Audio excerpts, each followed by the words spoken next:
नमस्कार साथियों, आज हम methods of measures of association of attributes के बारे में देखेंगे।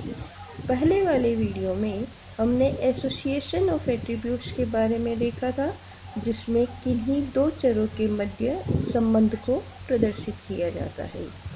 ये तीन प्रकार के होते हैं: positive association, negative association, then independent association, जिसे हमने 3x3 मॉडल के द्वारा प्रदर्शित किया था।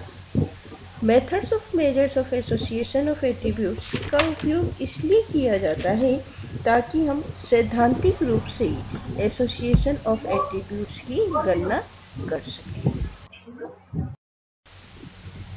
Methods of measures of associations प्राय दो प्रकार के हैं: Yule's coefficient of association and coefficient of colligations. पहले हम यूल्स कोफिशिएंट ऑफ एसोसिएशन के बारे में देखेंगे, जिसे GU यूल के द्वारा प्रदर्शित किया है। उन्होंने दो चर A और B के मध्य संबंध को प्रदर्शित किया है। यूल का गुण संबंध Q के द्वारा प्रदर्शित किया जाता है, जिसमें AB दोनों गुणों की उपस्थिति को, अल्फा बीटा दोनों गुणों की अनुपस्थिति को, A बीटा A गुण की उपस्थिति और B गुण की अनुपस्थिति को, अल्फा B A गुण की अनुपस्थिति तथा B गुण की उपस्थिति को बताता है। इस प्रकार से यदि गुण संबंध निकाला जाता है तो उसकी वैल्यू ±1 के मध्य निर्धारित की जाती है। यूल ने दो चरों के मध्य गुण संबंध को Q के मान के आधार पर निर्धारित किया है। यदि Q का मान +1 के बराबर प्राप्त होता है तो दोनों ही चरों में पूर्णतया सकारात्मक गुण संबंध पाया जाता है। यह स्थिति A बीटा या अल्फा B का मान 0 होने पर प्राप्त होगी। यदि Q -1 प्राप्त होता है तो दोनों ही चरों में पूर्णतया नकारात्मक गुण संबंध पाया जाता है। यह स्थिति AB या अल्फा बीटा का मान 0 होने पर प्राप्त होगी। यदि Q 0 है तो दोनों ही चर आपस में स्वतंत्र गुण संबंध वाले पाए जाएंगे। यदि Q का मान -1 और +1 के मध्य तो दोनों चरों में दो प्रकार की डिग्री ऑफ एसोसिएशन प्राप्त होता है। यदि Q का मान 0.5 से अधिक प्राप्त हुआ है तो हाई डिग्री ऑफ एसोसिएशन, और यदि Q का मान 0.5 से कम निर्धारित हुआ है तो लो डिग्री ऑफ एसोसिएशन निर्धारित होता है। यदि प्राप्त मान में से हमें यूल्स कोफिशिएंट ऑफ एसोसिएशन निकालना है तो सबसे पहले हमें A beta, alpha B, alpha तथा अल्फा बीटा का मान ज्ञात करना होगा। इसमें हमें A बीटा का मान ज्ञात करने के लिए A में से AB के मान को घटाना पड़ेगा। अल्फा B का मान ज्ञात करने के लिए B में से AB को घटाना होगा।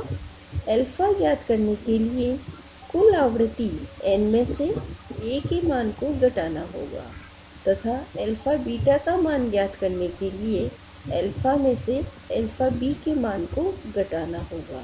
प्राप्त मान को यदि हम यूल के फॉर्मूले में रखते हैं तो हमें वैल्यू 0 प्राप्त होती है, जो कि दोनों ही चरों में स्वतंत्र गुण संबंध को प्रदर्शित करता है। कोफिशिएंट ऑफ कोलिगनेशंस या संयोग का गुणांक गुण संबंध निकालने की दूसरी महत्वपूर्ण विधि है, जिसे यूल ने प्रस्तुत की है। उनके अनुसार गामा, जिसे उन्होंने कोफिशिएंट ऑफ कोलिगनेशन के लिए प्रयोग में लिया है, निकालने के लिए 1 - A beta × alpha B upon AB × alpha beta whole upon 1 + A beta × alpha B upon AB × alpha beta के द्वारा ज्ञात किया जा सकता है। यूल ने बताया है कि Q 2 gamma upon 1 plus gamma square गुण संबंध की वैल्यू बराबर पाई जाती है, जो कि दोनों ही चरों में समान गुण संबंध को प्रदर्शित करती है। उन्होंने कोफिशिएंट ऑफ कोलिगनेशन की वैल्यू -1 और +1 के मध्य निर्धारित की है, जो कि यूल्स के कोफिशिएंट ऑफ एसोसिएशन के Q के मान के समान ही है। अर्थात यदि गामा का मान +1 प्राप्त होता है तो परफेक्ट पॉजिटिव एसोसिएशन, यदि गामा का मान -1 प्राप्त होता है तो परफेक्ट नेगेटिव एसोसिएशन, यदि गामा का मान 0 प्राप्त होता है तो A and B are independent, और यदि गामा का मान -1 और +1 के मध्य निर्धारित हुआ है तो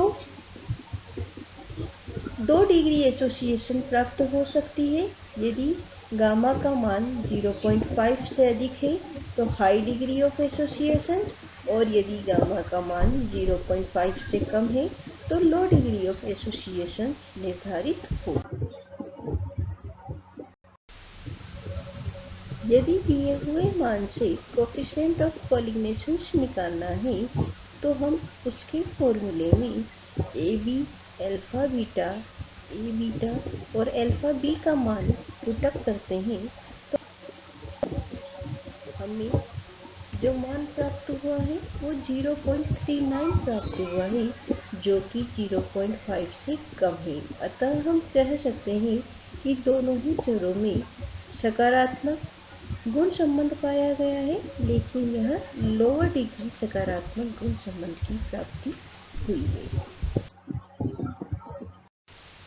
आप सभी का संयोग के लिए बहुत बहुत आभार।